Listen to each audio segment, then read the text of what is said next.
I want to talk a little bit about the comments made by one Mr. Cenk Uygur on today's MSNBC program. First, let me start by saying I, for the most part, agree with the points Cenk is trying to make, but I don't like the angle he takes. I don't like the distortions. And it's this kind of thing that I'm about to explain that really bothers me when he and his fans say that he's telling the truth, whereas everybody else in the media is lying or being slanted, but he's just presenting you the facts so you can decide. That's not true. That's bullshit. He's bringing you a slant as well, whether he realizes it or not. So let's start with how Cenk and all the liberal pundits are having fits over how John Boehner made some callous remarks today about how he wouldn't really care if we lost 200,000 government jobs due to budget cuts.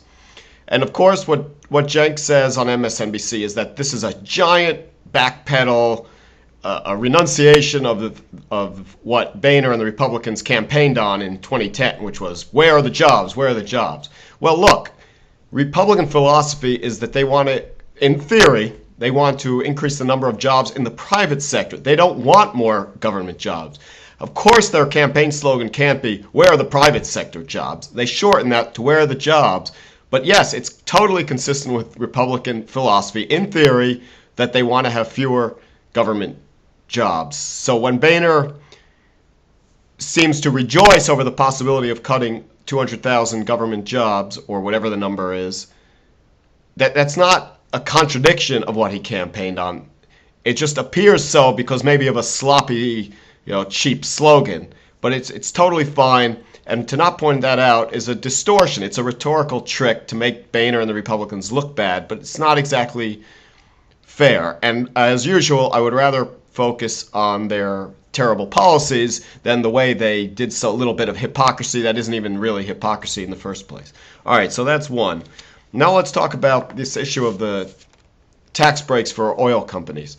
What Cenk will say on MSNBC is, why should we give these very profitable companies tax breaks so that the money comes out of our pocket and goes to the rich oil companies who are making record profits? Well, look, governments at all levels, federal, state, and local, decide for whatever reason to give certain companies in certain industries tax breaks to foster that activity.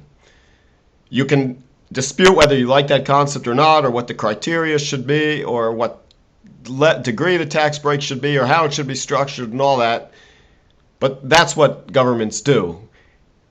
To ask the question, why should we give tax breaks to profitable companies, is a distorted question that's not really an accurate representation of what the issue is.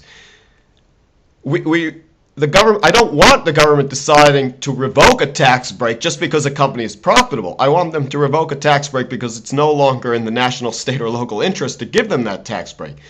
If you have government deciding which companies get tax breaks and which don't based on their profitability, then that's some kind of statist intrusion into the free market economy that I don't even like as a liberal, and I don't think Cenk would like, and he knows that because he was on the conservative side not too long ago. So it's a distortion, it's a rhetorical distortion that Cenk and the liberal bloggers or the liberal pundits use.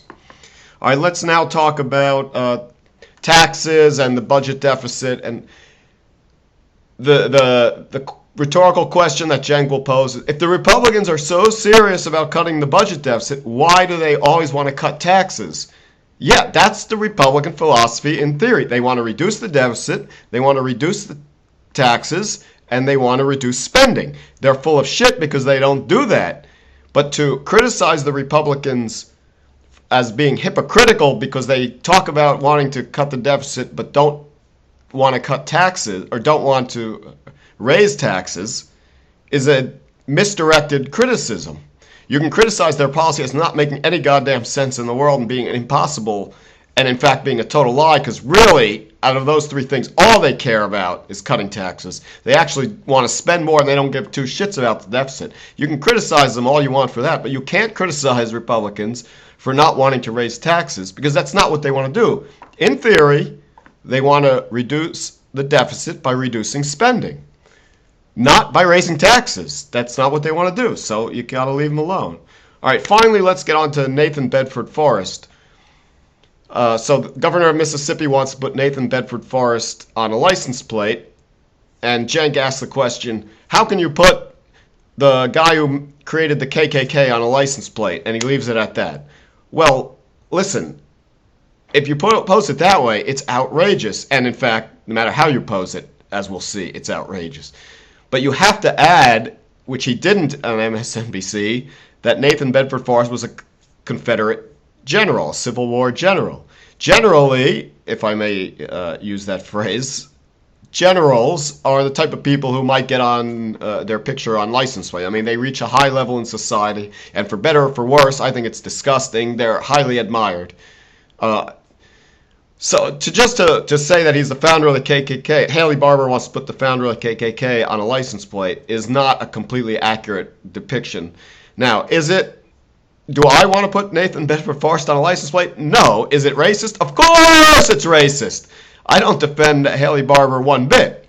I'm talking about how Cenk distorts the thing a little bit. To be fair, on the Young Turks today, he explained, in fact, he gave more detail and made Nathan Bedford Forrest look out to be even a worse guy. Yes, he explained that he was a Civil War general, and that's why maybe theoretically he earned a place on a license plate. But in fact, he oversaw the slaughter of black Union soldiers who were captured, prisoners of war. So, I mean, not only was he the founder of the KKK, he was out and out racist in all ways, up and down, left and right.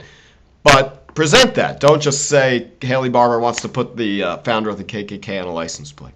All right, so finally, the point is, I don't want all these liberals to say, oh, no, we only tell you the facts. We don't distort anything. We just tell you the facts. Fox News is biased. You're biased too. You present the facts that you want to present, and you distort them, and you select them, and you slant everything in your way. And you got to realize that. So that's my internal dissension here. Follow me on Twitter at Dave Kohler, and then you don't have to wait for me to do these vlogs. I'll spew out this wisdom all throughout the day. So, all right, take it easy. Bye. Oh, by the way, I want to add one thing. The Young Turks is also a business. We are also profitable, I'm glad to say. And you know what? We also receive tax breaks from LA County for certain purchases of certain kinds of equipment that have to do with the movies, TV, and entertainment industry. How can these profitable Young Turks be getting a tax break from LA County when they're shutting down libraries and firing teachers?